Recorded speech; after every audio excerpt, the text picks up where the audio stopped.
Halo, halo. Beberapa waktu yang lalu saya sempat ada janji ingin membahas tentang bagaimana cara saya kalau mau sterilisasi kebun total. Nah, pada video kali ini saya mau bahas caranya yang saya gunakan pada saat saya mau sterilisasi kebun.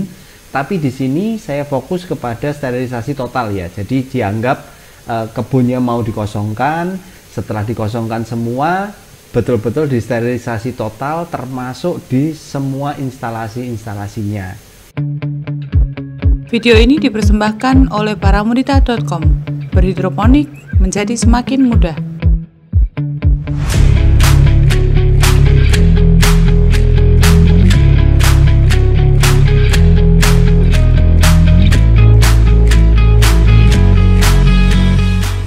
Yang pertama kali harus dilakukan sebetulnya harus dimulai dari pada saat awal pembuatan kebun.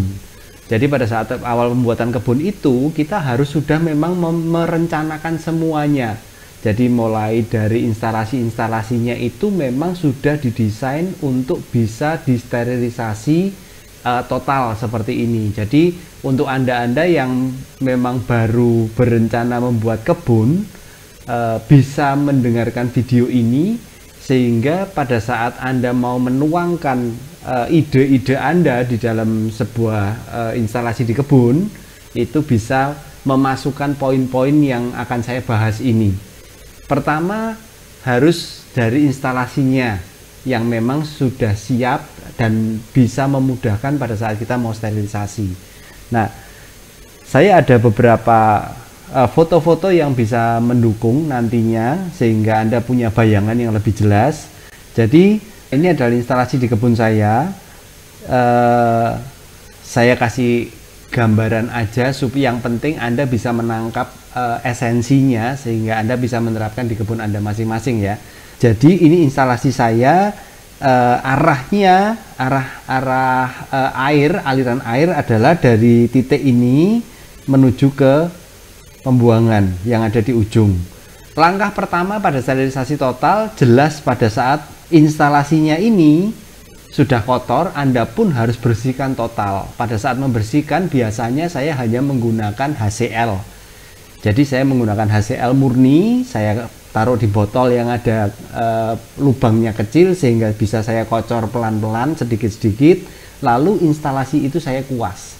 Ini yang menyebabkan saya tidak terlalu cocok menggunakan instalasi dengan pralon. Saya lebih cocok menggunakan guli ataupun dengan talang modifikasi. Karena kalau saya menggunakan pralon akan sangat sulit nih. Jadi di dalam pralonnya itu akan sangat sulit untuk bisa saya steril, saya bersihkan. Dari instalasi ini juga harus total dibersihkan sampai ke sela-sela yang ada di atas-atas, biasanya ada di lipatan-lipatan, siku-siku di dalam guli itu semuanya harus dibersihkan total. Itu langkah pertama dan langkah paling utama. Nah, berikutnya kita fokuskan pada pipa pembuangan yang ada di ujung sini. Ini saya berikan contoh gambar dari pipa yang dari instalasi yang memang masih dalam proses pembuatan. Jadi supaya lebih jelas, kalau ada gulinya pasti akan bingung. Nah, jadi arahnya tadi dari instalasinya pipa input dari sini, dari arah ini menuju ke pembuangannya ke sebelah ke arah sini. Nah, pipa pembuangan yang saya maksudkan adalah pipa pembuangan ini yang ada di ujung-ujung ini. Jadi di akhir dari guli, sisi paling rendah dari guli. Nah, kalau Anda lihat pipa yang ada di ujung saya ini ada ketinggian tertentu yang untuk menerima air jatuh, dan setelah dari ujung pipa ini otomatis air begitu jatuh ke dalam pipa ini langsung kembali ke arah rumah tandon. Nah, karena ini ada ketinggian tertentu, nanti saya akan jelaskan pada saat instalasi rumah tandon. Jadi ini ada gunanya, bukan nggak ada gunanya. Saya sengaja buat seperti ini karena ada gunanya. Nah, gunanya adalah pada saat kita mau membahas di rumah tandon.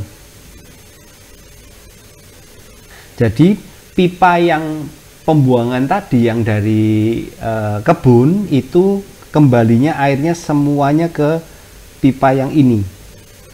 Bentar. Pipa yang ini. Jadi airnya ke arah sini. Nanti air dari sini akan masuk ke dalam filter. Nah, ini filter tandon yang saya punya di rumah tandon saya. Nah, kalau Anda lihat pipa ini posisinya pasti akan jauh lebih rendah dibandingkan dengan kepala pipa yang ada di depan tadi. Ya. Nah, karena ini posisinya jauh lebih rendah, otomatis kalau saya ingin merendam pipa-pipa pembuangan yang ada dari kebun sampai ke rumah tandon, otomatis saya berikan ada elbow di sini sehingga pipanya bisa saya buat dengan ketinggian yang kurang lebih sama seperti ini. Nah, karena kurang lebihnya ini setinggi yang ada di tandon, jadi dibuatin pipa baru, pipa dan elbow yang masuk ke saluran pembuangan ini. Nah, saya hapus biar gampang, biar lebih jelas.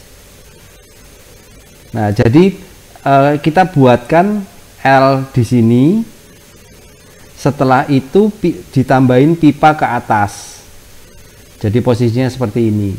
Sehingga kalau kita mau merendam pipa ini itu bisa mudah sekali. Tinggal kita rendam aja. Kalau setelah kita selesai membuat instalasi yang ini, tinggal selanjutnya kita tinggal masukkan H2O2 ke dalam pipa yang ada di kebun tadi. Ya, pipa pembuangan yang ada di dalam kebun.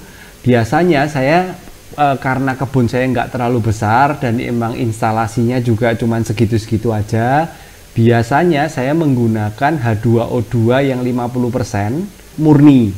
Kalau Anda merasa terlalu boros, Anda bisa cairkan 1:1 dengan air.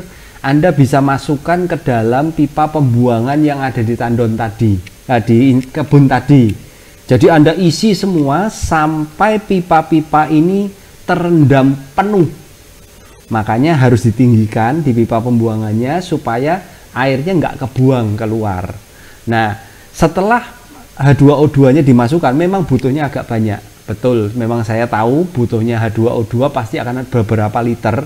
Kalau di kebun saya mungkin kurang lebih sekitar 10 literan, 10 liter lebih mungkin. Tapi sterilisasi kebun saya ini kan saya hanya melakukannya kurang lebih sekitar antara 1,5 sampai 2,5 tahun sekali, ya, anggap aja 2 tahunan lah, plus minus 2 tahun sekali. Jadi dibilang mahal, betul, H2O2 mungkin agak mahal ya, tapi karena kita melakukannya 2 tahun sekali, jadi nggak terlalu berasa nih. Bila dibagikan juga biaya produksinya nggak terlalu berasa. Nggak usah pakai yang food gradean karena ini juga nggak ada yang mau minum. Jadi pakai aja H2O2 yang beli di toko kimia, yang penting 50%, sehingga cukup kuat untuk mematikan semua bakteri, spora jamur, dan lain-lain yang ada di dalam pipa pembuangan. Pipa pembuangan ini penting sekali karena biasanya sumber penyakit itu tersembunyi di pipa ini. Ya, jadi perlu banget untuk kita ini bisa membersihkan yang ada di dalam pipa ini, termasuk di bagian atasnya pipa. Jadi nggak cuma yang di bawahnya pipa. Kalau kita nggak buat seperti ini, yang ada di elbow tadi ke atas pipanya, otomatis yang terjadi airnya itu hanya ada di dasar-dasar pipa. Makanya yang di bagian atas-atas ini seringkali kita nggak sadar. Jadi ini yang jadi sumber penyakit sebetulnya. Nah, ini untuk instalasi pembuangan. Nah, berikutnya untuk instalasi input. Nah, untuk instalasi input ini kita juga harus tahu mana saja titik-titik yang bisa menjadi tempat persembunyian spora jamur dan bakteri dan lumut, ya. Jadi kalau di instalasi saya itu seperti ini, dari pompa ini airnya lari ke kebun. Nah, dari kebun ini langsung masuk ke sini untuk lari ke kebun. Pipa ini semuanya juga harus dibersihkan. Kalau di tempat saya ini pipanya ini semuanya bisa dilepas. Kalau Anda lihat ada watermur di sini, ini semuanya pipa-pipanya bisa dilepas. Nah, selain yang ada di rumah tandon ini, otomatis pipa-pipa input yang ada di instalasi juga jangan lupa, itu juga harus dibersihkan. Nah, kalau di tempat saya pipa-pipa instalasinya itu ada seperti ini. Nah, kalau kita lihat contohnya ada di sini. Ini pipa input yang ada di sini. Di bawah kalau Anda perhatikan ini ada watermurnya. Ada watermurnya di sini. Nah, watermur ini fungsinya adalah untuk melepas pada saat saya mau sterilisasi kebun. Jadi begitu saya mau sterilisasi kebun, pipa pembuangan saya bersihkan semua, pipa input semuanya juga saya bersihkan. Jadi betul-betul clear sampai ke pipa-pipa dan selang-selangnya ini semuanya harus bersih dari kerak-kerak dan lumut-lumut yang menempel di situ. Nah, setelah pipa pembuangan, pipa input dari pompanya juga jangan lupa dibersihkan karena itu juga berbahaya. Berikutnya adalah instalasi yang ada di tandon. Bukan instalasi ya, tapi tandon itu sendiri. Tandon itu juga perlu dibersihkan untuk memastikan bahwa tidak ada sisa-sisa bakteri, lumut dan lain sebagainya yang menempel. Itu sebabnya dinding-dinding tandon itu seringkali saya menyarankan, kalau Anda lihat di saran-saran saya yang ada di grup Paramedita Community, saya selalu mengarahkan kalau bisa pakai tandon yang tandon penguin, yang merek penguin. Tapi kalau nggak bisa, Anda mau buat tandon cor pun nggak masalah, tapi usahakan menggunakan keramik. Karena kalau Anda menggunakan keramik, Anda membersihkannya jauh lebih mudah dan tempat untuk menempelnya lumut, jamur, bakteri dan lain sebagainya itu lebih sedikit dibandingkan kalau Anda menggunakan hanya semen. Instalasi tandon ini juga harus dibersihkan total. Instalasi tandon ini juga harus dibersihkan total sehingga semua kerak-keraknya hilang. Caranya bagaimana? Semua air dikeluarkan dulu. Semua air betul-betul harus dikeluarkan dulu. Nah, setelah airnya dikeluarkan, tandonnya kering. Kalau saya cek ulang semua. Otomatis saya harus masuk ke dalam tandon memang. Jadi saya cek di dalamnya itu ada sisa-sisa kerak-kerak, lumut, jamur, apa semuanya dibersihkan total. Kalau nggak bisa pakai HCl, lalu dilap kering. Pakai HCl dilap kering. Jadi prosesnya memang sedikit ribet, tapi namanya juga kita mau sterilisasi total. Nah, setelah airnya dibuang semua kerak-keraknya hilang, kalau biasanya saya menggunakan H2O2 murni di dalam semacam semprotan yang biasa buat semprot-semprot burung itu. Nah, saya masuk ke dalam atau enggak bebas. Biasanya otomatis saya semprot nih. Seluruh dinding-dinding dan sela-sela yang ada di dalam tandon ini saya semprot semua. Nah, ini dilakukan nggak usah terlalu lama, beberapa waktu aja. Yang penting semuanya bisa pipa-pipa input output semuanya bisa terendam air dengan baik. Untuk tandon juga bisa dibersihkan dengan baik. Setelah itu dibiarkan beberapa saat dan kita bisa melanjutkan diisi air lagi dan dikasih nutrisi lagi dan kebun bisa running lagi. Kalau Anda tidak diburu-buru oleh konsumen, Anda punya waktu 1-2 hari, Anda bisa juga memasukkan air di tandon secukupnya dicampur dengan H2O2, setidaknya Anda berikan 0,1 mili per 1 liter air yang ada di tandon. Setelah itu di running supaya betul-betul nih sirkulasinya pun semuanya dibersihkan. Tapi kalau nggak ada, seharusnya yang Anda lakukan ini aja sudah lebih dari cukup ya. Dan untuk berikutnya kebunnya sudah bisa running lagi, Anda sudah bisa penanaman seperti semula lagi. Tapi di luar masalah sterilisasi ini, yang juga tidak kalah penting adalah di hariannya, di hari demi hari pada saat Anda produksi, Anda juga harus betul-betul menjaga kebersihan instalasi mulai dari bawah-bawah, jangan sampai ada rumput, terus kotoran-kotoran.